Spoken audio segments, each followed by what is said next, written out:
First, let's find out how scientists learn about animal vision. For humans with our type of vision, it can be hard to imagine what it's like to Hey! the retina contains That is enough. of receptors. That's enough of that. And cones. I don't like that. Clouds I distinguish don't like light that from sound. dark, while All right? clouds differentiate color.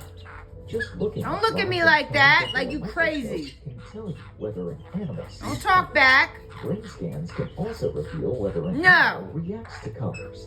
We can also determine if certain parts of the brain are activated by color changes.